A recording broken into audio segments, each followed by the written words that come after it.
ব্যক্তি শক্তিকে জাগ্রত করে সমাজ সেবায় সবাইকে এগিয়ে আসার আহ্বান জানিয়েছেন প্রধান উপদেষ্টা প্রফেসর মোহাম্মদ ইউনূস। আজ সকালে জাতীয় সংসদ ভবনের দক্ষিণ প্লাজায় জাতীয় সমাজ সেবা দিবস উপলক্ষে ওয়াকাথনের উদ্বোধনকালে প্রধান উপদেষ্টা এই আহ্বান জানান। বক্তব্যে প্রফেসর মোহাম্মদ ইউনূস বলেন, শুধু নিজের স্বার্থে নয়, জনগণের সেবায় ব্যবসা করা উচিত। বিস্তারিত শামসুল আলমের রিপোর্টে ক্যামেরায় ছিলেন মনিরুজ্জামান।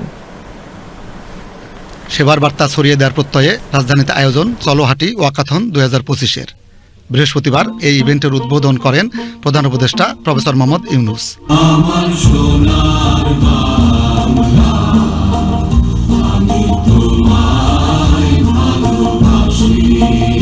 শুধু মন্ত্রণালয় নয়, সমাজসেবা যে প্রত্যেক মানুষের দায়িত্ব, বক্তব্যে তা স্মরণ করিয়ে দেন প্রধান উপদেষ্টা। বলেন, মানুষকে শুধু নিজের জন্য নয়, তাকে নিয়োজিত হতে হবে পরের স্বার্থেও। সমাজসেবা প্রতিটি মানুষের দায়িত্ব। মন্ত্রণালয়ের কাজ হলো আমাদেরকে স্মরণ করিয়ে দেওয়া, পাছে যেন ভুলে না যাই, এই দায়িত্ব থেকে আমরা দূরে সরে না যাই। এই নিঃস্বার্থে কাজ করা, দৈনন্দিন জীবনে এমন করে ফেলি যে না, আমাদের স্বার্থ একটাই, নিজের স্বার্থ। পরস্বার্থটা আমরা আস্তে আস্তে মুছে দিতে থাকি। আজকে আহ্বান জানানোর দিন এই সমাজ সেবা দিবসে যে আরেকটা অংশ আমাদের মধ্যে আছে, পরের জন্য সেবা, পরস্বার্থে কাজ করা, সেটাকে জাগিয়ে তোলা। আমরা যদি আমাদের নিজেদের দৈনন্দিন জীবনে মনে করিয়ে দিতাম যে আমাদের দুটি অংশ আছে, এটা নিজের স্বার্থ, একটা পরের স্বার্থ।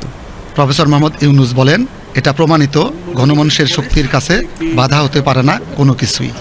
আহ্বান ব্যক্তি শক্তিকে জাগ্রত করার। বলেন, শুধু মুনাফার জন্য নয়, জনগণের সেবায় ব্যবসা করা উচিত। আমাদের যে শক্তি আছে, ব্যক্তির যে শক্তি আছে, সেই শক্তির কাছে সরকারের শক্তি নস্যি, মোটেই তুলনা করা যায় না। আমাদের শক্তি, ব্যক্তির শক্তি, এটা প্রচণ্ড শক্তি। একবার শুধু তাকে উন্মোচন করা, জাগিয়ে তোলা। আমরা যেমন ব্যবসা করি, অনেক টাকা রোজগার করি, চেষ্টা করি টাকা রোজগারের জন্য, মুনাফার জন্য।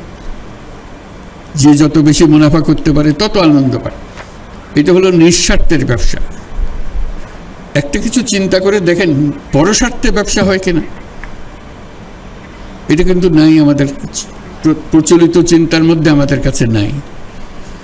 আমরা সেই কথাটাও মনে করিয়ে দিতে চাচ্ছি, নিঃস্বার্থে যেরকম ব্যবসা করা যায়, পরের স্বার্থেও ব্যবসা করা যায়। যে ব্যবসার থেকে আমি নিজে এক পয়সাও মুনাফা নেব না, যাবতীয় যা কিছু করছি পরের স্বার্থে করছি, এবং সেই টাকা যা রোজগার হবে সেই ব্যবসার মধ্যেই থেকে যাবে, এতে আমি আনন্দ পাব। অনুষ্ঠানে আরও বক্তব্য রাখেন বীর মুক্তিযোদ্ধা, বৈষম্য বিরোধী ছাত্র আন্দোলনের 3 শিক্ষার্থী, ঢাকা বিশ্ববিদ্যালয়ের সমাজ কল্যাণ মন্ত্রণালয়ের সচিব ডক্টর মোহাম্মদ মহিউদ্দিন ও উপদেষ্টা শারমিন এস মুর্শিদ।